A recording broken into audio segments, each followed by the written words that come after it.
नमस्कार प्रिय विद्यार्थियों। आज हम पढ़ेंगे मुंशी प्रेमचंद की कहानी बड़े घर की बेटी। बड़े घर की बेटी कहानी शुरू करने से पहले हम मुंशी प्रेमचंद का थोड़ा सा परिचय जान लेते हैं। यदि विद्यार्थियों अपने चैनल को सब्सक्राइब नहीं किया है तथा वीडियो को लाइक नहीं किया है तो तुरंत वीडियो को लाइक तथा चैनल को सब्सक्राइब करें। तो आपका ज़्यादा टाइम व्यर्थ न करते हुए हम शुरू करते हैं। मुंशी प्रेमचंद जन्म। मुंशी प्रेमचंद का जन्म 31 जुलाई 1880 लेहमी, वाराणसी, उत्तर प्रदेश में हुआ था। इनकी मृत्यु 8 अक्टूबर 1936 वाराणसी, उत्तर प्रदेश में हुई। बड़े घर की बेटी। बेदी मानव सिंह गौरीपुर गांव के जमींदार और नंबरदार थे। उनके पितामह किसी समय बड़े धन धान्य संपन्न थे। गांव का पक्का तालाब और मंदिर, जिसकी अब मरम्मत भी मुश्किल थी, उन्हीं की कीर्ति स्तंभ थे। कहते हैं इस दरवाजे पर हाथी घूमता था। अब उसकी जगह एक बूढ़ी भैंस थी, जिसके शरीर पर अस्थि पंजर के सिवा कुछ शेष न रहा था, पर दूध शायद बहुत देती थी, क्योंकि एक न एक आदमी हांडी लिए उनके सिर पर सवार ही रहता था। बेदी मानव सिंह अपनी आधी से अधिक संपत्ति वकील को भेंट कर चुके थे। अपनी वर्तमान आय 1000 रुपये वार्षिक से अधिक न थी। ठाकुर साहब के 2 बेटे थे। बड़े बेटे का नाम श्रीकंठ सिंह था। उसने बहुत दिनों के परिश्रम और उद्योग के बाद बीए की डिग्री प्राप्त की थी। अब एक दफ्तर में नौकरी करता था।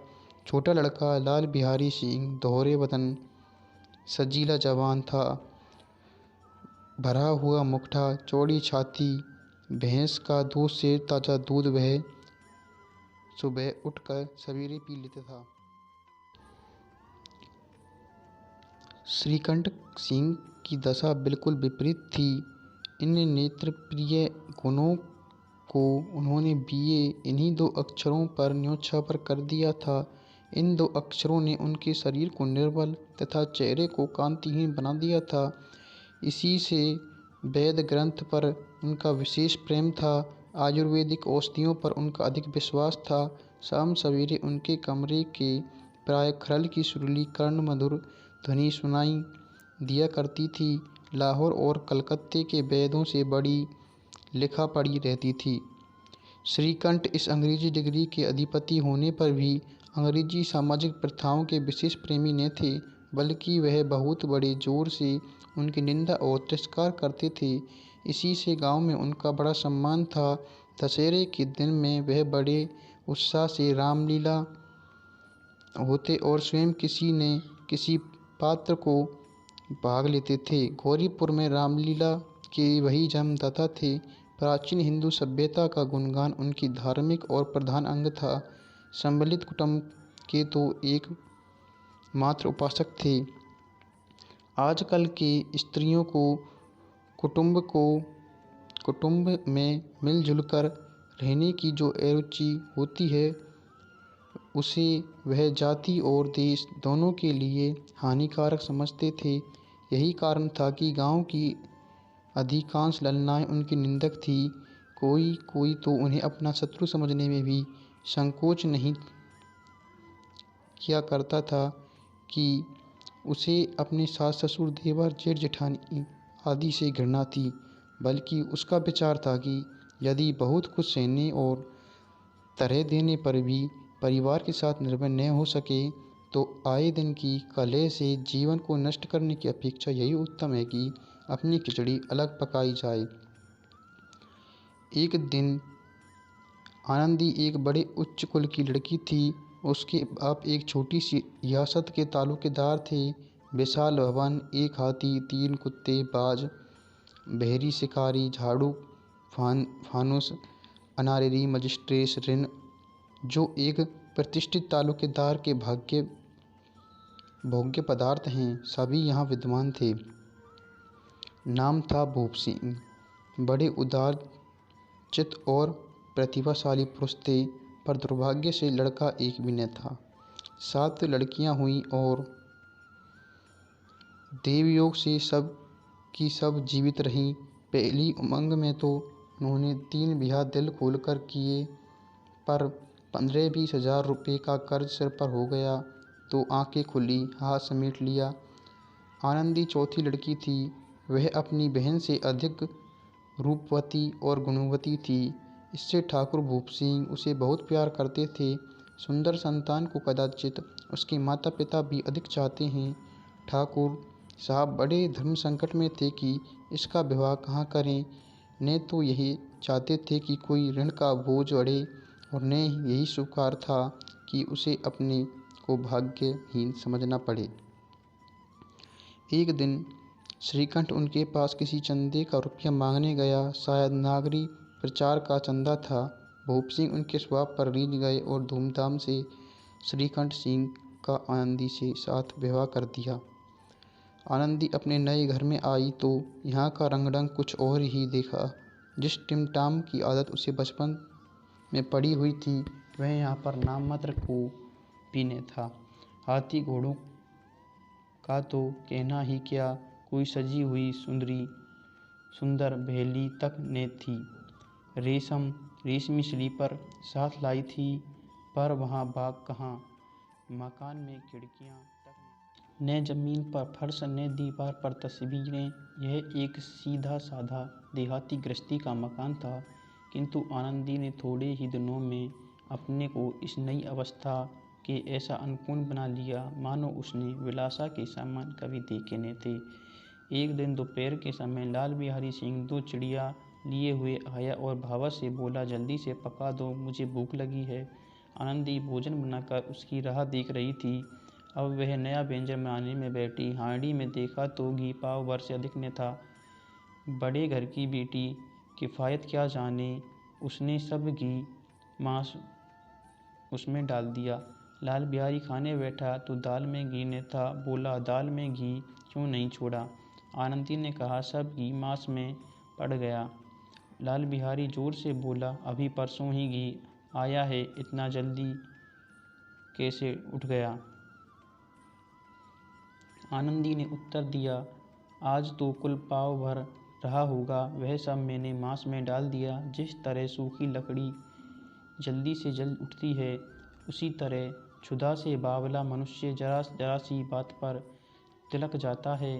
लाल बिहारी को भावच की यह ठिठाई बहुत बुरी मालूम हुई। तनक कर बोला, मैके में तो चाहे घी की नदी बहती हो। स्त्री गालियाँ सह लेती हैं, मार भी सह लेती हैं, पर मैके की निंदा उनसे नहीं सही जाती। आनंदी मुंह फेर कर बोली, हाथी मारा भी तो 9 लाख का, वहाँ इतना घी नित्य नाई का हार खा जाते हैं। लाल बिहारी जल गया, थाली उठाकर पलट दी और बोला, जी चाहता है जीभ पकड़कर खींच लूँ। आनंदी को भी क्रोध आ गया, मुंह लाल हो गया। बोली, वह होते तो आज इनको मजा चखाते। अब ऐपड़ उज्जड़ ठाकुर से न रहा गया। उसकी स्त्री एक साधारण जमींदार की बेटी थी। जब जी चाहता उस पर हाथ साफ कर लेता था। खड़ाऊ उठाकर आनंदी की ओर जोरों से फेंकी और बोला, जिसके गुमान पर भूली हुई हो उसे भी देखूंगा और तुम्हें भी। आनंदी ने हाथ से खड़ाऊ रोकी, सिर पर अंगुली में बड़ी चोट आई। क्रोध के मारे हवा से हिलते पत्ते की भांति कांपती हुई अपने कमरे में आकर खड़ी हो गई। स्त्री का बल और साहस, मान मर्यादा पति तक है। उसे अपने पति के ही बल और पौरुषत्व का घमंड होता है। आनंदी खून की घूंट पीकर रह गई। श्रीकंठ सिंह शनिवार को घर आया करते थे। बृहस्पतिवार को यह घटना हुई थी। 2 दिन तक आनंदी कोप भवन में रही। न कुछ खाया न पिया, उनकी बाट देखती रही। अंत में शनिवार को वह नियमानुकूल संध्या समय घर आए और बाहर बैठकर कुछ इधर उधर की बातें, कुछ देशकाल संबंधी समाचार तथा कुछ नए मुकदमों आदि की चर्चा करने लगे। यह वार्तालाप में 10 बजे रात तक होता रहा। गाँव में भद्र पुरुषों को इन बातों में ऐसा आनंद मिलता था कि खाने पीने की भी सुध न रहती थी। श्रीकंठ को पिंड छुड़ाना मुश्किल हो जाता था। ये 2-3 घंटे आनंदी ने बड़े कष्ट से काटे। किस तरह भोजन का समय आया, पंचायत उठी, एकांत हुआ तो लाल बिहारी ने, भैया आप जरा भाभी को समझा दीजिए कि मुंह संभाल कर बातचीत किया करे, नहीं तो एक दिन अनर्थ हो जाएगा। बेनी माधव सिंह ने बेटे की ओर साक्ष्य दी। हाँ, बहू बेटियों का स्वभाव अच्छा नहीं है कि मर्दों के मुंह लगे। लाल बिहारी, वह बेटे घर की बेटी है तो हम भी कोई कुर्मी कहार नहीं। श्रीकंठ ने चिंतित स्वर में पूछा, आखिर बात क्या हुई? लाल बिहारी ने कहा, कुछ भी नहीं, यह ही आप उछल पड़ी। मैके के सामने हम लोगों को कुछ नहीं समझती। श्रीकंठ खा पीकर आनंदी के पास गए। वह भरी बैठी थी। यह हजरत भी कुछ तीखे थे। आनंदी ने पूछा, चित्त तो प्रसन्न है? श्रीकंठ बोले, बहुत प्रसन्न है, पर तुमने आजकल घर में यह क्या उपद्रव मचा रखा है? आनंदी की तैयारियों पर बल पड़ गए। झुंझलाहट के मारे बदन में ज्वाला सी धैक उठी। बोली, जिसने तुमसे यह आग लगाई है उसे पाँव मुँह झुलसा दूं। श्रीकंठ, इतनी गर्म क्यों होती हो? बात तो कहो आनंदी। क्या कहूँ, यह मेरे भाग्य का फेर है, नहीं तो गवार छोकरा जिसको चपरासी करने का भी शऊर नहीं, मुझे खड़ाऊ से मार कर यों ने अकड़ता। श्रीकंठ, सब हाल साफ साफ कहा तो मालूम हो, मुझे तो कुछ पता नहीं। आनंदी, परसों तुम्हारे लाडले भाई ने मुझसे मांस पकाने को कहा। घी हांडी में पाव भर से अधिक न था। वह सब मैंने मांस में डाल दिया। जब खाने बैठा तो कहने लगा, दाल में घी क्यों नहीं है? बस इसी पर मेरे मैके को बुरा भला कहने लगा। मुझसे न रहा गया। मैंने कहा कि वहाँ इतना घी तो नाई कहार खा जाते हैं और किसी को जान भी नहीं पड़ता। बस इतनी सी बात पर इस अन्यायी ने मुझे खड़ाऊ से फेंक कर मारा। यदि हाथ से न रोकूं तो सिर फट जाए। उसी से पूछो, मैंने जो कुछ कहा है सच है या झूठ? श्रीकंठ की आंखें लाल हो गई। बोले, यहाँ तक हो गया इस छोकरे का यह साहस? आनंदी स्त्रियों के स्वभाव अनुसार रोने लगी, क्योंकि आंसू उनके पलकों पर रहते हैं। श्रीकंठ बड़े धैर्यवान और शांति पुरुष थे। उन्होंने कदाचित ही कभी क्रोध आता था। स्त्रियों के आंसू पुरुषों की क्रोधाग्नि को भड़काने में तेल का काम करते हैं। रात भर करवटें बदलते रहे। उद्विग्नता के कारण पलकें तक नहीं झपकी।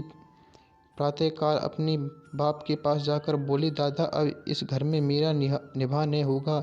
इस तरह के विद्रोहपूर्ण बातें कहने पर श्रीकंठ ने कितनी ही बार अपनी कई मित्रों के आड़े हाथों लिया था, परंतु दुर्भाग्य से आज उन्हें स्वयं भी यही बातें अपने मुंह से कहनी पड़ी। दूसरों को उपदेश देना कितना सहज है। बेनी माधव सिंह घबरा उठे और बोले, क्यों श्रीकंठ? इसलिए कि मुझे भी अपनी मान प्रतिष्ठा का कुछ विचार है। आपके घर में अब अन्याय और हठ का प्रकोप हो रहा है। जिसको बड़ों का आदर सम्मान करना चाहिए वे उनके सिर चढ़ते हैं। मैं दूसरों का नौकर कहार घर पर रहता है, यहाँ मेरे पीछे स्त्रियों पर खड़ाऊ और जूते की बौछार होती है। कड़ी बात तक चिंता नहीं, कोई एक दो कह ले वहाँ तक मैं सह सकता हूँ, किंतु यह कदापि नहीं सकता कि मेरे ऊपर लात घूंसे पड़े और मैं दम न भरूं। बेनी माधव सिंह कुछ जवाब न दे सके। श्रीकंठ सदैव उनका आदर करते थे। उनके ऐसे तेवर देखकर बूढ़ा ठाकुर अवाक रह गया। केवल इतना ही बोला, बेटा तुम बुद्धिमान होकर ऐसी बातें करते हो। स्त्रियां इस तरह घर का नाश कर देती हैं, उनको बहुत सिर चढ़ाना अच्छा नहीं। श्रीकंठ, इतना मैं जानता हूँ, आपके आशीर्वाद से ऐसा मूर्ख नहीं हूँ। आप स्वयं जानते हैं कि मेरे ही समझाने बुझाने से इसी गांव के कई घर संभल गए हैं, पर जिस स्त्री की मान प्रतिष्ठा का ईश्वर के दरबार में उतरदाता हूँ, उसके प्रति ऐसा घोर अन्याय और पशुवत व्यवहार मुझे ऐसे है। आप सच मानिए, मेरे लिए यही कुछ कम नहीं है कि लाल बिहारी को कुछ दंड नहीं होता। अब बेनीमान माधव सिंह भी गरमाए। ऐसी बातें और ने सुन सके। बोले, लाल बिहारी तुम्हारा भाई है, उससे जब कभी भूल चूक हो उसके कान पकड़ लो। लेकिन श्रीकंठ, लाल बिहारी को मैं अब अपना भाई नहीं समझता। बेनी माधव सिंह, स्त्री के पीछे श्रीकंठ, जी नहीं। उसकी करुणता और अविवेक के कारण दोनों कुछ देर चुप रहे। ठाकुर साहब लड़के को क्रोध शांत करना चाहते थे, लेकिन यह नहीं स्वीकार करना चाहते थे कि लाल बिहारी ने कोई अनुचित काम किया है। इसी बीच में गांव के कई और सज्जन हुक्के चिलम के बहाने वहां आ बैठे। कई स्त्रियों ने जब यह सुना कि श्रीकंठ पत्नी के पीछे पिता से लड़ने को तैयार हो गया तो उन्हें बड़ा हर्ष हुआ। दोनों पक्षों की मधुर वाणियाँ सुनने के लिए उनकी आत्माएं तिलमिलाने लगी। गांव में कुछ ऐसे कुटिल मनुष्य भी थे जो इस कुल की नीतिपूर्ण गति पर मन ही मन जलते थे। वे कहा करते थे कि श्रीकंठ अपने बाप से दबता है, इसलिए वह दब्बू है। उसने विद्या पढ़ी है, इसलिए वह किताबों का कीड़ा है। बेनी माधव सिंह उसकी सलाह के बिना कोई काम नहीं करते थे। यह उनकी मूर्खता है। इन महानुभावों की शुभकामनाएं आज पूरी होती दिखाई दी। कोई हुक्का पीने के बहाने, कोई लगान की रसीद दिखाने आकर। बेनी माधव सिंह पुराने आदमी थे, इन भावों को ताड़ गए। उन्होंने निश्चय किया कि चाहे कुछ भी क्यों न हो जाए, इन विद्रोहियों को ताली बजाने का अवसर न दूंगा। तुरंत कोमल शब्दों में बोले, बेटा मैं तुमसे बाहर नहीं हूँ, तुम्हारा जो चीज़ चाहे करो। अब तो लड़के से अपराध हो गया। इलाहाबाद का अनुभव रहित झल्लाया हुआ ग्रेजुएट इस बात को नहीं समझ सका। उसे डिबेटिंग क्लब में अपनी बात पर अड़ने की आदत थी। इन हथकंडों की उसे क्या खबर। बाप ने जिस मतलब से बात पलटी थी वह उसे समझ न आया। बोला, लाल बिहारी के साथ इस घर में नहीं रह सकता। बेनी माधव सिंह, बेटा बुद्धिमान लोगों मूर्खों की बातों पर ध्यान नहीं देते। वह बेसमझ लड़का है, उनसे जो कुछ भूल हुई है उसे तुम बड़े होकर क्षमा करो। श्रीकंठ उसकी इस दुष्टता में कदापि नहीं सह सकता। या तो वही घर में रहेगा या मैं। आपको यदि वह अधिक प्यार है तो मुझे विदा दीजिए, मैं अपना भार अपना संभाल लूँगा। यदि मुझे रखना चाहते हैं तो उनसे कहिए जहाँ चाहे चला जाए। बस यह मेरा अंतिम निश्चय। लाल बिहारी सिंह दरवाजे की चौखट पर चुपचाप खड़ा होकर बड़े भाई की बातें सुन रहा था। वह उनका बहुत आदर करता था। उसे कभी इतना साहस नहीं हुआ कि वह श्रीकंठ के सामने चारपाई पर बैठ जाता या हुक्का पी लेता या पान खा लेता। बाप का भी वह इतना मान न करता था। श्रीकंठ का भी उस पर हार्दिक स्नेह था। अपने होश में उन्होंने कभी न घुड़का तक न था। जब वह इलाहाबाद आते तो उनके लिए कोई न कोई वस्तु अवश्य लाते। मुकद्दर की जोड़ी उन्होंने ही बनवा दी थी। पिछले साल जब उसने अपने से डोंगे जवान को नागपंचमी के दिन दंगल में पछाड़ दिया तो उन्होंने पुलकित होकर अखाड़े में ही जाकर उसे गले लगा लिया और 5 रुपये के पैसे लुटाए थे। ऐसे भाई के मुंह से आज ऐसी हृदय विदारक बात सुनकर लाल बिहारी को बड़ी गिलानी हुई। वह फूट फूट कर रोने लगा। इसमें संदेह नहीं कि वह अपने किए पर पछता रहा था। भाई के आने से एक दिन पहले उसकी छाती धड़कती थी कि देखूं भैया क्या कहते हैं, मैं उनके सम्मुख कैसे जाऊंगा, उनसे कैसे बोलूँगा, मेरी आंखें उनके सामने कैसे उठेंगी। उन्हें उनसे समझा था कि भैया मुझे बुलाकर समझा देंगे। इस आशा के विपरीत आज उसने इस निर्दयता की मूर्ति बने हुए पाया। वह मूर्ख था, परंतु उसका मन कहता था कि भैया मेरे साथ अन्याय कर रहे हैं। यदि श्रीकंठ उसके अकेले में बुलाकर 2-4 बात कह देते, इतना ही नहीं 2-4 तमाचे भी लगा देते तो कदाचित उसे इतना दुख न होता। पर भाई का यह कहना कि अब मैं किसी सूरत में इसे नहीं देखना चाहता, लाल बिहारी से सहा न गया। वह रोता हुआ घर आया। कोठरी में जाकर कपड़े पहने, आंखें पोंछी जिसमें कोई यह न समझे कि रोता था। तब आनंदी के द्वार पर आकर बोला, भाभी भैया ने निश्चय किया है कि वह मेरे साथ इस घर में न रहेंगे। तब वह मेरा मुंह नहीं देखना चाहते, इसलिए मैं जाता हूँ। उन्हें फिर मुंह न दिखाऊंगा। मुझसे जो अपराध हुआ है उसे क्षमा करना। यह कहते कहते लाल बिहारी का गला भर गया। जिस समय लाल बिहारी सिंह सिर झुकाए आनंदी के द्वार पर खड़ा था, उसी समय श्रीकंठ सिंह भी आंखें लाल किए हुए बाहर से आए। भाई को खड़ा देखा तो घृणा से आंखें फेर ली और कतरा कर निकल गए, मानो उसकी परछाई से भी दूर भागते हों। आनंदी ने लाल बिहारी की शिकायत तो की थी, लेकिन अब मन ही मन पछता रही थी। वह स्वभाव की दयावती थी, उसे इतना तनिक भी ध्यान नहीं था कि बात इतनी बढ़ जाएगी। वह मन में अपने पति पर झुँझला रही थी कि इतने गर्म क्यों होते हैं। उस पर यह भय भी लगा हुआ था कि कहीं मुझसे इलाहाबाद चलने को न कह दें तो कैसे क्या करूँगी। इस बीच में जब उसने लाल बिहारी को दरवाजे पर खड़े कहते सुना कि मैं जाता हूँ, मुझसे जो अपराध हुआ है क्षमा करना, तो उससे रहा न गया और उसका क्रोध पानी पानी हो गया। वह रोने लगी।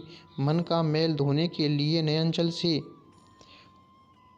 उपयुक्त तो कोई वस्तु नहीं है। श्रीकंठ को देखकर आनंदी ने कहा, लाला बाहर खड़े बहुत रो रहे हैं। श्रीकंठ, तो मैं क्या करूं? आनंदी, भीतर बुला लो, मेरी जीभ में आग लगे, मैंने कहाँ से झगड़ा उठाया? श्रीकंठ, मैंने बुलाऊंगा। आनंदी, पछताओगे, उन्हें बहुत ग्लानि हो गई है, ऐसा न हो कहीं चल दे। श्रीकंठ ने उठे।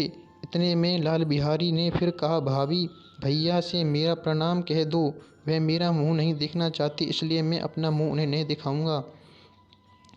लाल बिहारी इतना कहकर घर लौट पड़ा और शीघ्रता से दरवाजे की ओर बढ़ा। अंत में आनंदी कमरे से निकली और हाथ पकड़ लिया। लाल बिहारी ने पीछे फिर कर देखा और आंखों में आंसू भरकर बोला, मुझे जाने दो। आनंदी, कहाँ जाते हो? लाल बिहारी, जहाँ कोई मेरा मुंह न देखे। आनंदी, मैं जाने न दूंगी। लाल बिहारी, मैं तुम लोगों के साथ रहने योग्य नहीं हूँ। आनंदी, तुम्हें मेरी सौगंध है, अब एक पग भी आगे न बढ़ाना। लाल बिहारी, जब तक मुझे यह न मालूम हो जाए कि भैया का मेरी तरफ से साफ हो गया है, तब तक मैं इस घर में कदापि न रहूँगा। आनंदी, मैं ईश्वर को साक्षी देकर कहती हूँ कि तुम्हारी ओर से मेरे मन में तनिक भी मैल नहीं है। अब श्रीकंठ का हृदय भी पिघला। उन्होंने बाहर आकर लाल बिहारी को गले लगा लिया। दोनों भाई फूट फूट कर रोए। लाल बिहारी ने सिसकते हुए कहा, भैया, अब कभी मत कहना कि तुम्हारा मुंह न देखूंगा। इसके सिवा आप जो दंड देंगे मैं शहर से स्वीकार कर लूँगा। श्रीकंठ ने काँपते हुए स्वर में कहा, लल्लू, इन बातों को बिल्कुल भूल जाओ। ईश्वर चाहेंगे तो फिर ऐसा अवसर न आवेगा। बेनीमाधव सिंह बाहर से आ रहे थे। दोनों भाइयों को गले मिलते देखकर आनंद से पुलकित हो उठे। दोनों बोल उठे, बड़े घर की बेटियां ऐसी होती हैं, बिगड़ता हुआ काम बना लेती हैं। गांव ने जिसने भी यह वृत्तांत सुना, उसी ने इन शब्दों में आनंदी की उदारता और सराहा। बड़े घर की बेटी ऐसी होती हैं। प्रिय विद्यार्थियों, यदि आपको यह कहानी अच्छी लगी हो तो चैनल को सब्सक्राइब तथा वीडियो को लाइक ज़रूर करें।